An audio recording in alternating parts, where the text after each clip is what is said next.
Perbatasan yang berdekatan dengan TKP, yang ketiga bahkan sampai ke Polda Metro Jaya. Dan alhamdulillah pada saat tanggal mobil masuk dan keluar dari hotel tersebut, dari identifikasi CCTV inilah kami mulai mengadakan 5 Agustus kemarin, kami mendapat informasi dari rekan kami yang di Polda Metro Jaya, dari Subdit Kejahatan Keras, yang menyatakan bahwa sedang menyidik kasus hilangnya orang yang berawal dari pemalsuan dokumen. Demikian. Nah, tapi kan ini berarti baru 5 Agustus. Namun kenapa pada saat 31 Oktober pihak kepolisian langsung mendobrak dan menemukan adanya jenazah korban tersebut?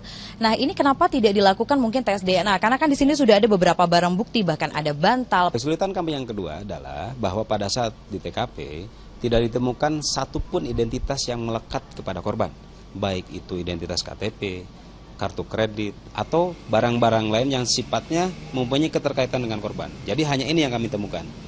Kemudian tentang tes DNA, kami pun tidak berhenti di situ. Kita bukti pembandingnya belum ada, yaitu belum diketahuinya siapa dia, kan begitu.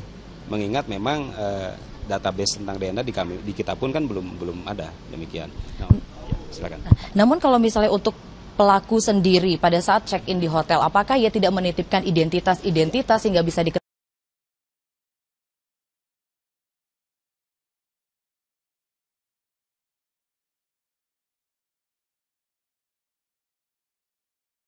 Dan di CCTV pun juga kasus hilangnya orang yang berawal dari pemalsuan dokumen. Demikian.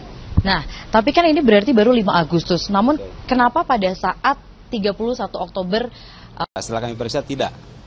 Hanya menyampaikan saya akan nginap di sini, saya bayar 300.000 untuk 1x24 jam ke depan dan nama saya adalah X. Tidak mengatakan nama sebenarnya. Itulah kesulitan yang selanjutnya. Tapi tidak berhenti di situ. Alhamdulillah tadi kami sampaikan ada satu keterkaitan. Dari ketemunya CCTV inilah awal mula terkuaknya kasus ini, tentunya dibantu oleh rekan-rekan kami dari Polda Metro Jaya yang telah terlebih dahulu menangani kasus penggelapan dan pemalsuan dokumen kendaraan. Sehingga kami kirim CCTV-nya ke rekan-rekan di Polda Metro, dari Polda Metro mengirim foto mobilnya, ternyata ada identik, jenisnya sama, warnanya sama. Kan demikian. Dan sudah ada pengakuan dari tersangka di Polda Metro Jaya. Untuk plat nomornya sendiri, Pak? Ya, ini pun sudah kami lakukan penyelidikan pada saat di TKP, bahwa pada saat plat nomor masuk itu menggunakan plat nomor yang tidak sebenarnya. Itu pun salah satu kesulitan kami sudah zoom, bahkan kami sudah kirim untuk menzoom plat nomor tersebut ke laboratorium forensik, dan plat nomor yang digunakan adalah plat nomor yang tidak terdaftar, artinya palsu. Sehingga sulit untuk mengidentifikasi. Tapi dari jenis mobil dan warna mobil identik dan sama persis dengan yang tadi kita gelar pagi-pagi di sini. Berarti ini mengindikasikan bahwa sebenarnya pelaku ini sudah merencanakan ya Pak, terkait dengan prosesnya, bahkan dia sampai sudah mengganti plat mobilnya, bahkan juga sempat di CCTV terlihat sebenarnya pelaku ini sempat menengok kiri kanan seperti waspada sekali. Ini bagaimana ini Pak? Nah, ini kami tentang terkait dengan berencana atau tidak, tentunya kami harus melakukan pemeriksaan secara intensif karena kami belum melakukan pemeriksaan secara holistik. Kami baru melakukan pemeriksaan selama 3 hari ini. Berikan waktu kepada kami untuk mengungkap lebih dalam tentang hal tersebut. Apakah ini berencana atau tidak, dan apakah ada faktor lain dan sebagainya. Berikanlah waktu untuk kami menyidik lebih dalam. Demikian. Berarti untuk penyelidikan terbaru saat ini apa yang tengah dilakukan oleh pihak kepolisian maupun juga Polda Metro Jaya, Pak? Tentunya kami tidak berhenti di sini, kami pun sudah melakukan rapat koordinasi dengan Bapak Direktur Kriminal Umum yang tadi datang ke sini dan memimpin rapat untuk membentuk tim gabungan penyidikan, yang mana akan kita adakan penyidikan lebih lanjut untuk mengungkap kasus ini secara holistik, secara menyeluruh, dan untuk mencari persesuaian antara alat bukti yang ditemukan di sini dengan yang di Polda Metro. Demikian. Dalam kondisi tertelungkup di dalam kolam siapa yang bersangkutan. Kami menggunakan metode scanning sosial, yaitu bagaimana kita men-scan siapa dia, hubungan sosial dengan masyarakatnya siapa saja, keluarganya siapa. Akan tetapi sangat disayangkan, Mbak dan para pemirsa sekalian, bahwa pada saat ditemukan jasad korban dalam keadaan sudah mulai membengkak. Bahkan sidik jari pun sudah mulai rusak, mengingat dia terendam di dalam bak kolam itu yang berair, yang airnya adalah air panas. suhunya antara 9 sampai 50 derajat sehingga ininya merah dan sebagainya. Itulah kendala kami yang pertama. Kemudian yang kedua, kami tidak berhenti di situ. Kami lakukan identifikasi dengan menggunakan balu untuk melakukan identifikasi terhadap korban.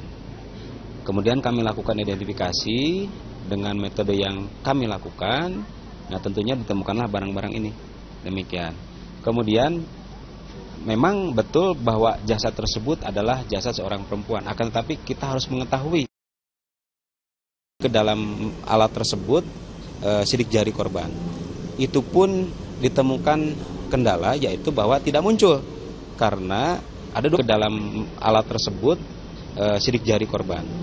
Itu pun ditemukan kendala, yaitu bahwa tidak muncul karena ada dua kemungkinan. Yang pertama memang ininya rusak, yang kedua data korban ini belum masuk ke dalam database sehingga tidak muncul identitasnya. Akan tetapi kami tidak berhenti di situ. Kemudian ada kemungkinan, yang pertama memang ininya rusak, yang kedua data korban ini belum masuk ke dalam database sehingga tidak muncul identitasnya. Akan tetapi kami tidak berhenti di situ.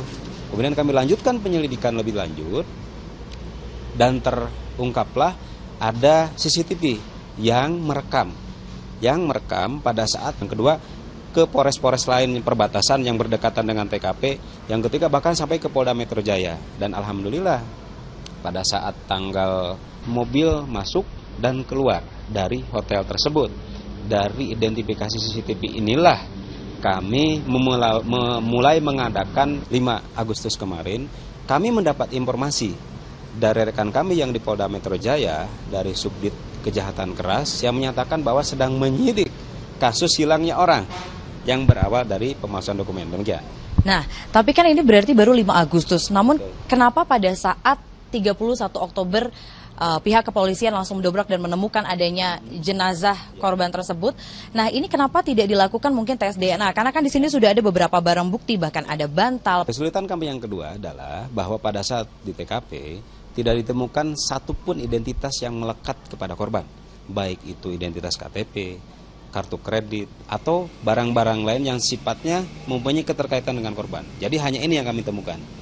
Kemudian tentang tes DNA, kami pun tidak berhenti di situ. Kita bukti pembandingnya belum ada, yaitu belum diketahuinya siapa dia, kan begitu. Mengingat memang database tentang DNA di kita pun kan belum ada, demikian. Nah, ya, silakan. Namun kalau misalnya untuk pelaku sendiri pada saat check-in di hotel, apakah ia tidak menitipkan identitas sehingga bisa diketahui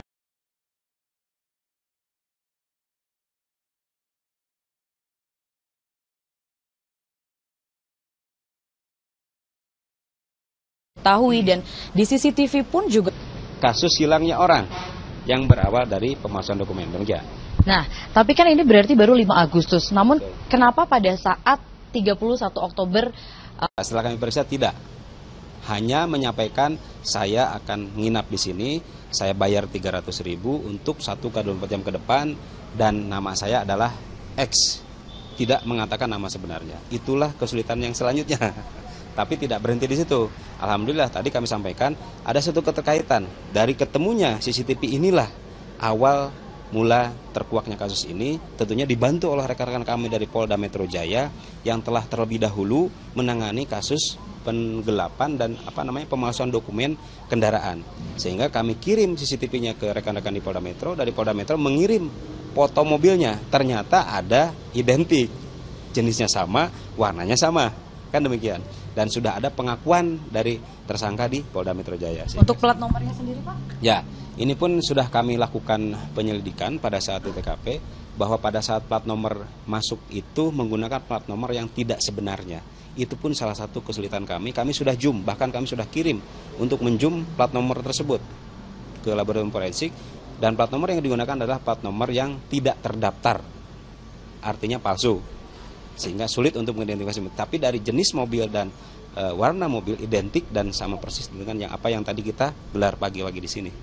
Berarti ini mengindikasikan bahwa sebenarnya pelaku ini sudah merencanakan ya Pak, terkait dengan prosesnya, bahkan dia sampai sudah mengganti plat mobilnya, bahkan juga sempat di CCTV terlihat sebenarnya pelaku ini sempat menengok kiri kanan seperti waspada sekali. Ini bagaimana ya Pak? Nah, ini kami tentang terkait dengan berencana atau tidak, tentunya kami harus melakukan pemeriksaan secara intensif karena kami belum melakukan pemeriksaan secara holistik. Kami baru melakukan pemeriksaan selama 3 hari ini.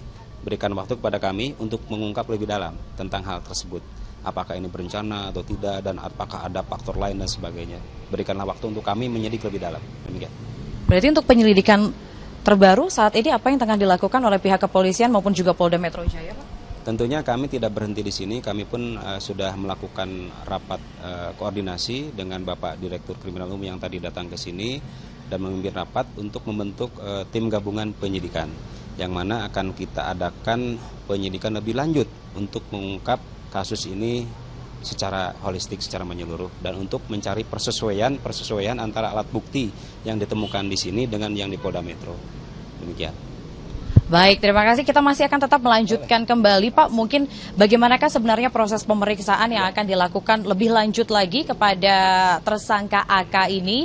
Kemudian, bagaimana sebenarnya hasil visum lebih awal? Apakah sudah ada dari hasil dari tim forensik? Tentunya masih kita tahan dulu. Kita akan melanjutkan lagi perbincangan terkait dengan menguak seperti apakah dan apa sebenarnya motif dari kasus pembunuhan Rian, asisten Presiden Direktur PT Excel Axiata. Kami akan kembali.